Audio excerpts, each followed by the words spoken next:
د ستر ادبي مبارز همیش خلیل ادبي او تحقیقي خدمات به تل یاد ساتلی شي. ډاکټر کاظم نیاز. د همیش خلیل کار او زیار زمنګ د لارې مشالونه دي. پروفیسر اسیر منګل. د نیاز ادبي سنګر خیبر پښتونخوا لخوا د پښتو د نامتو څېړنکار او شاعر همیش خلیل په مړینه آنلاین تعزیتي غونډه. تفصیلات: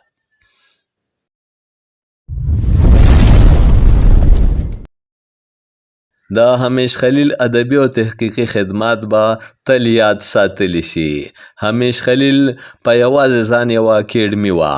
د پښتو ژبې او ادب د ښېګړې دپاره یې بشپړه کار ترسره کړی دی.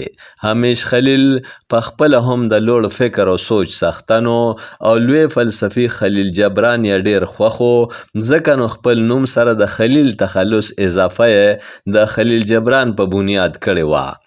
د پښتو د حقونو دپاره یې د قید و بند پروا هم نه وه کړې او څو ځله یې د جیل سختې هم تېرې کړې وې.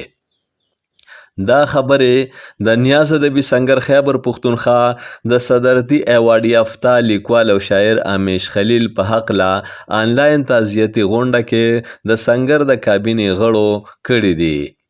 د سنګر سرپرست ښاغلي ډاکټر کاظم نیاز خپلو خبرو کې د همیش خلیل په مړینه ژور خفګان ښکاره که او ویې چې د هغوی په مړینه پښتو ژبه او ادب د یو نامتو څېړنکار، ادیب، شاعر، افسانه نګار، مورخ، مصنف او دانشور نه محرومه شوه.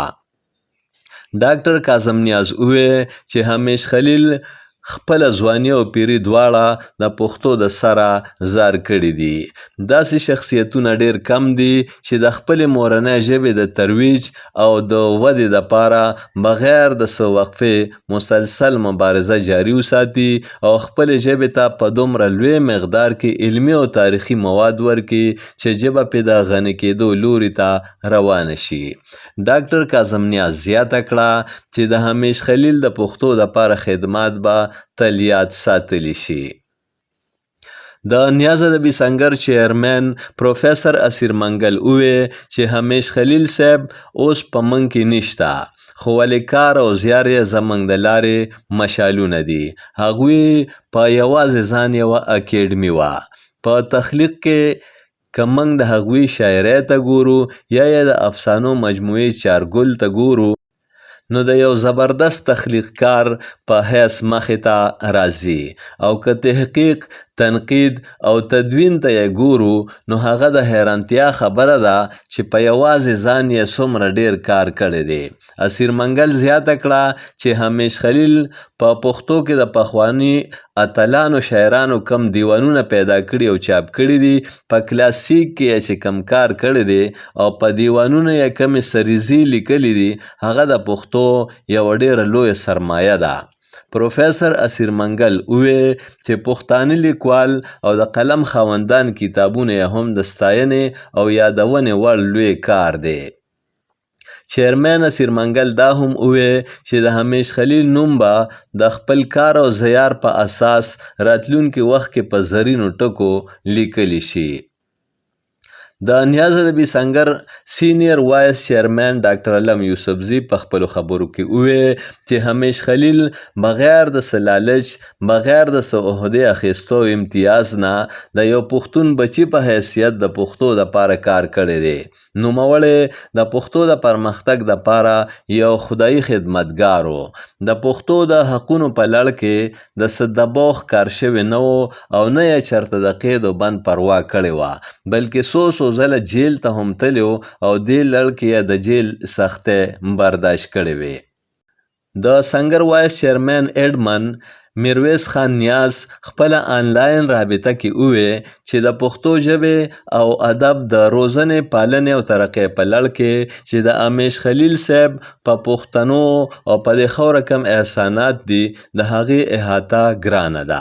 موږ څو کاله وړاندې د پروفیسر جانظیم نیاز صاحب د تلین د دستورې په موقع پښتو اکیډمۍ پېښور پوهنتون کې امیش خلیل صاحب ته لایف اچیومنټ ایوارډ ورکړی و چې دغه د همیش خلیل صاحب د ادبي او ژبني خدماتو یو اعتراف او د هغوی یو درناوی و.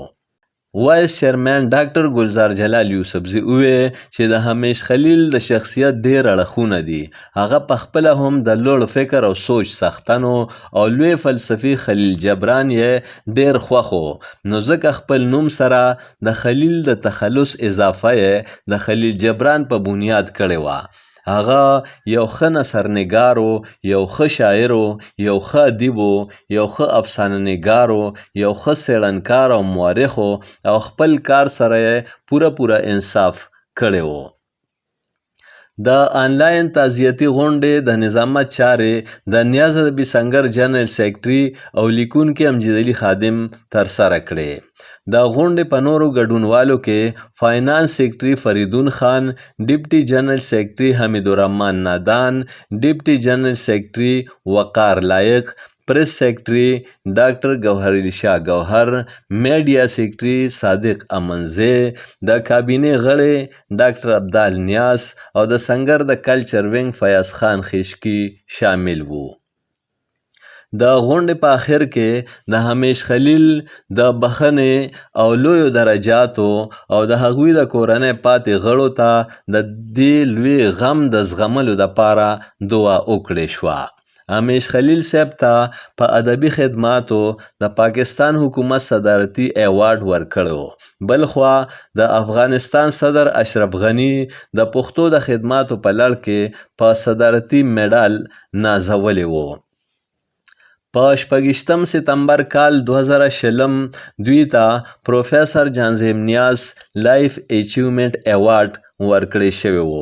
د دې نه وړاندې ورته په 14 سپتمبر کال 2020 د پښتو اکیډمۍ هزاره لخوا اسماعیل ګوهر ایوارډ ورکړی شوی و او دغسې نور ډیر ایوارډونه او سندونه یې ترلاسه کړي وو.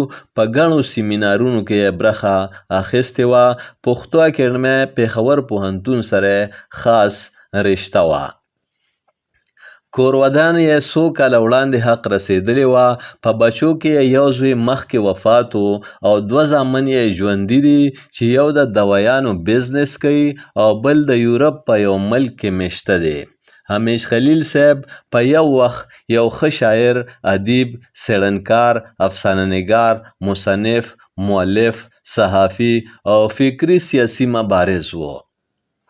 په 11 اپریل کال 1913 کې یې د پېښور په بر تاکال کلي کې سترګې غړولې وې. د پلار نوم یې انځرګل او په خټه میرزاخیل مومند و. په ګور یا نور او یاد یې تل پاتې. امجد علي خادم، پښتونخوا ټي وي، پېښور.